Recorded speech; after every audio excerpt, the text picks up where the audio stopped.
Wow!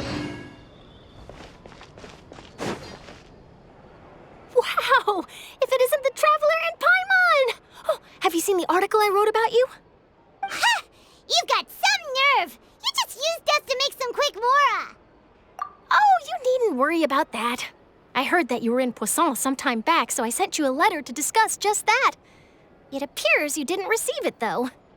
It's all right, though. I've set aside the amount intended for you. I've even set the table with some food.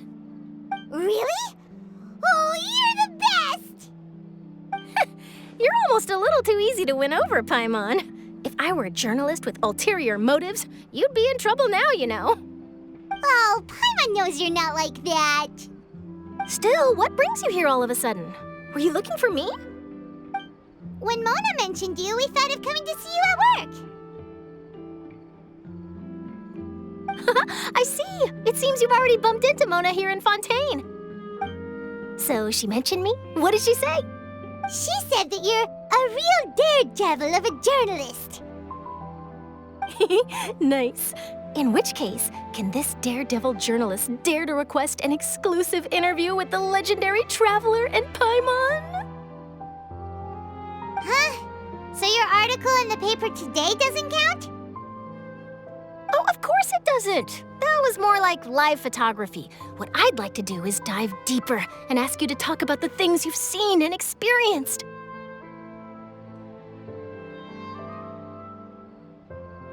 Yeah, are we even qualified enough? Why not? If I say you're worth an interview, then you're worth it. But not right now, of course. I'll need a few days to prepare. Oh, in that case, we'll just chat when you have the time then? Oh, so that's a yes? Ooh, splendid! I'll tell the editor-in-chief immediately. I'll have to apply for lighting, a venue, some props, and... Whew, so much to get done now. Talk to you later. Wait, Charlotte, Paimon's still got a question for you. And what's that? If, just for example, Fontaine were to be flooded tomorrow, what would you do today? Huh, that's the prophecy you're talking about, isn't it? I mean, I do hear about it often, but I've never once thought that the day could be tomorrow. If you're seriously asking, then I might try and think of a way to leave Fontaine. Oh, but I'm still a journalist first and foremost. That means I have a duty to be reporting from the scene.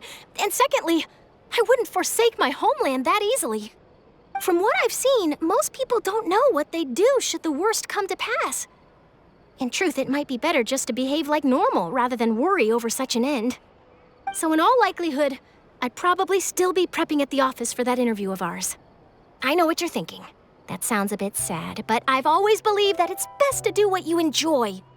Just think about it. If this nation really were to be suddenly destroyed tomorrow, but I still successfully finish an exclusive interview with a truly unique person, then the story I would wind up writing would truly be timeless. And then do you know what I'd do? Well, I'd write that story, send it for printing, and use messenger pigeons to get copies out to the various nations as soon as possible. I'm not a dreamer, nor am I a workaholic, but I do love my job, and I'd be proud of leaving such an article behind. I guess you could say that I was born to be a journalist. But anyway, that's my answer. And on that note, I'll get back to my preparations.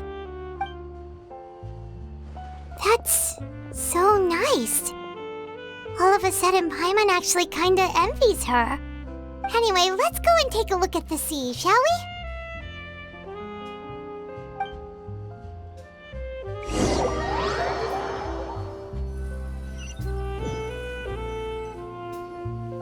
The sea breeze and scenery can be a pretty soothing combo, huh?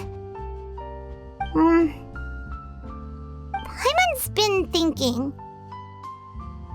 If it wasn't Fontaine, but all of Tevat that would be destroyed tomorrow, where would we go and what would we do? No, Paimon should ask, if you could choose, what would you like to do?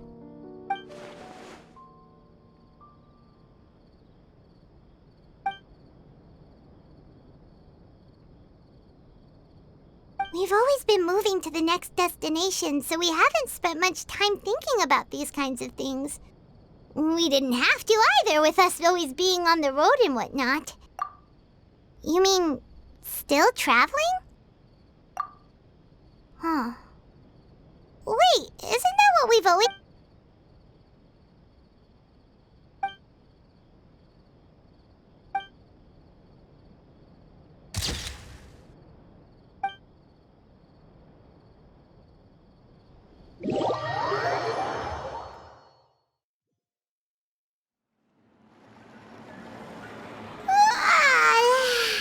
Feels like you'll grow mold if you stay here long enough.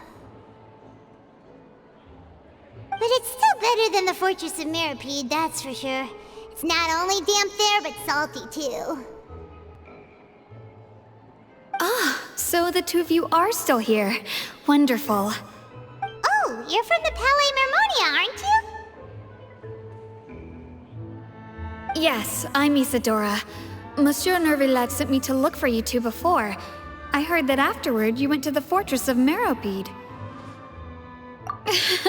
Not at all. I'm well aware that you're friends of his. Actually, I'm here to pass along a message from him. Yes, inside the Opera House. The Maréchaussée Phantom has declared the incident a small-scale riot. A riot? Well, that said, I don't personally think it was that serious. Lady Farina was watching a performance at the Opera House, and while she was resting during an intermission, some other audience members suddenly started harassing her, loudly accusing her of doing nothing about the prophecy crisis. And before she could respond, others started to join in. The crowd continued to grow, and protests against the Hydro Archon started to break out. So people have started to put the blame on Farina. Guess they finally found an outlet for the pressure they've been under due to the prophecy. I agree. People will naturally rely on gods, as is customary. But the moment people feel threatened, gods are also the first to be blamed. So what happened after that? Is Farina okay? Seeing that the situation was spiraling out of control and that further argument was pointless, she claimed that she'd gotten tired of this and left in a hurry. The Maréchaussée Phantom had their hands full maintaining order and did not catch where Lady Farina had gone. Only when things had stabilized did we realize that she had gone missing. So, you mean she's still missing? That's right. The Maréchaussée has dispatched many people to search for her, but we don't have any leads yet. That said, I don't think there's much to worry about. She is a god after all. Even if she were to fall into the hands of rioters, what could ordinary people do to her? Good. Monsieur Nervillet sent me to tell you about the situation, but he didn't say anything else. Don't worry, this is more than enough to go on. Thanks for keeping us informed. Ah, is that so?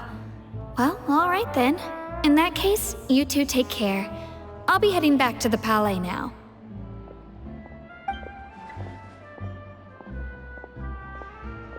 Well, sounds like we should hurry over to Poisson then.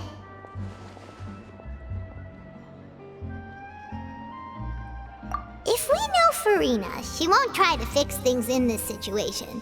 Instead, she'll look for a place to wait out the heat. And as we also know, she may be loud and dramatic, but she doesn't have a heart of stone.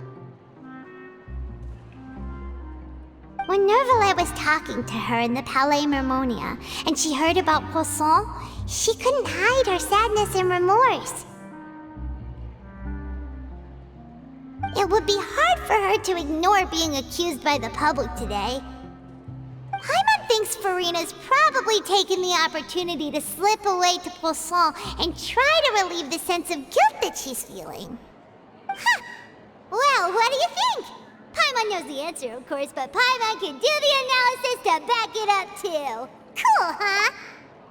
In that case, there's not a moment to lose. Poisson, here we come!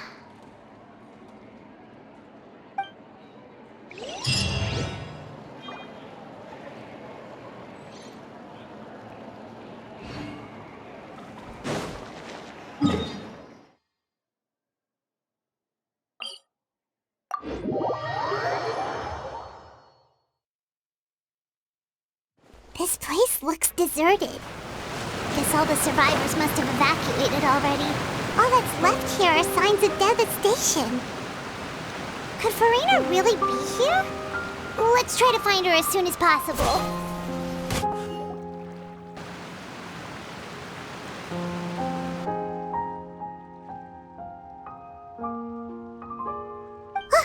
That's Farina, right over there. She really is here all on her own.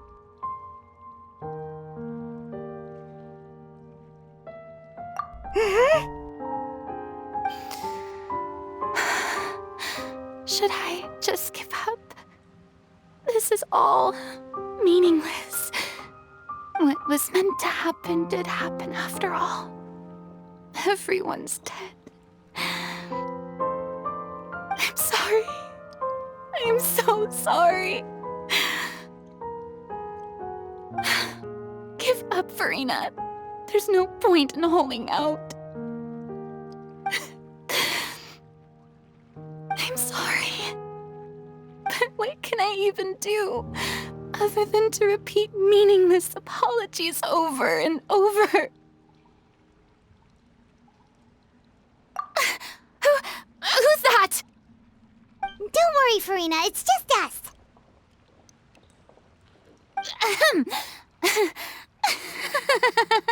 So it is you, blonde traveler from another land. Why, I almost thought you were someone from that mob of my ignorant subjects, come to kneel and beg for my forgiveness. Farina, you were crying just now, weren't you? The tear stains on your face are obvious. What do you mean, tear stains? Oh, I remember. The show at the Opera House earlier this morning was so moving. I'm still trying to process it. Who did that uncivilized rabble think they were, disturbing my enjoyment of the arts? They even dare to tout their Archon. I must teach them a lesson. I can just imagine their twisted and frustrated faces once they realize that I'm nowhere to be found. Oh, and I'm sure Nouvellette and those people from the Maréchaussée Phantom are freaking out right next to them, too.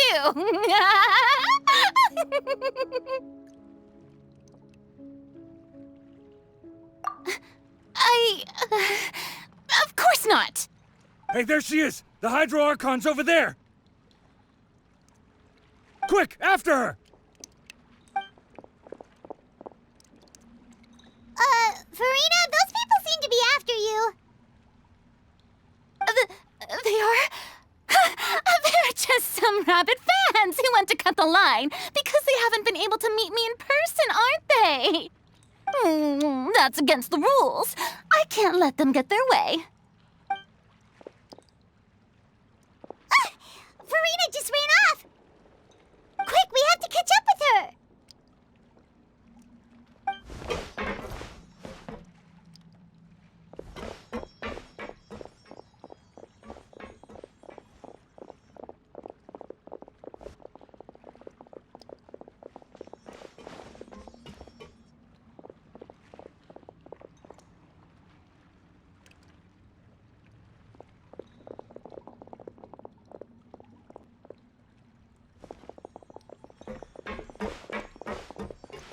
This should be the place, right? Hey, Farina! There's a good hiding spot over here. Quick, come to Paimon before the rest of them catch up to you. What is this place? Hurry, they're almost here. Fine. I suppose haste is warranted. Lead the way.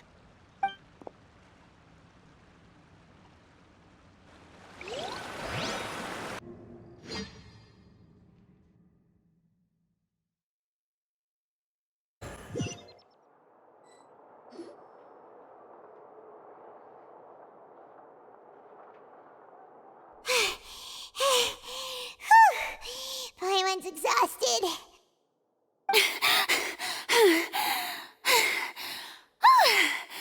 I'm so tired. I totally thought they had caught me. No, I merely gave in to the sheer enthusiasm they displayed.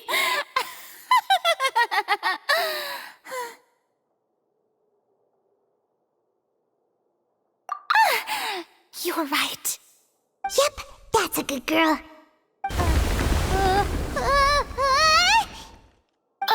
What's happening? The ground's shaking. Is it an earthquake? Yeah, a quake of this kind preceded the flooding in Poisson, didn't it? It can't be.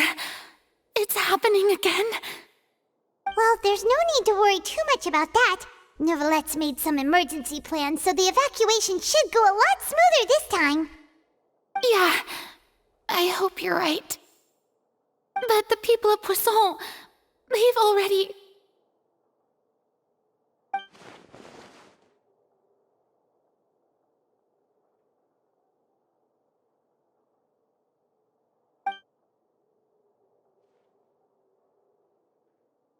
It's true. I've been investigating the prophecy for hundreds of years.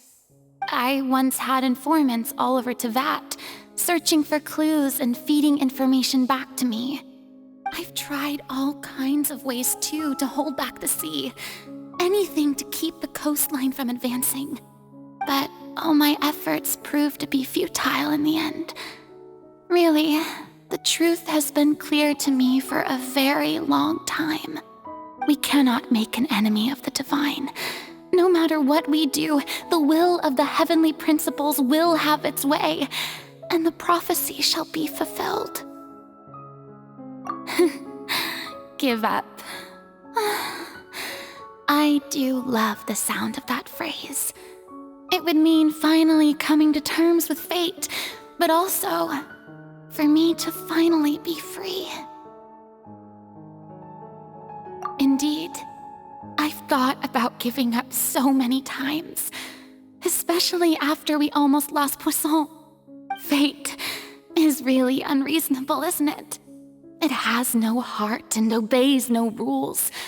The prophecy has only just started to come true, and so many people have already lost their lives. But just now, it all became clear to me. I still don't have the right to come to terms with fate on behalf of everyone else. As long as the final moment hasn't come, it's still not too late. Don't worry. I will keep hope alive for everyone until the very end. Well, that's enough for now. I got the impulse to play the stricken maiden, but honestly, considering my rank and station, that wasn't a good fit at all. Don't take any of what I just said seriously. How could I possibly let Fontaine fall to the whims of trivial prophecy? Come on! Paimon could have sworn you were actually being honest just now.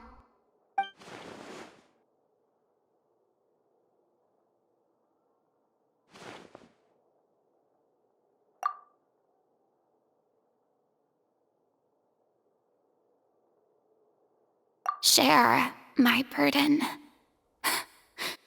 That's impossible. It was fated right from the start that this would be my duty alone. A witness. Yes, I've heard that you came to Tevat from beyond the stars, yes. In other words, you never belonged here. And if Tevat is, in its entirety, a show on a stage, then you're just a spectator, aren't you? If that's the case...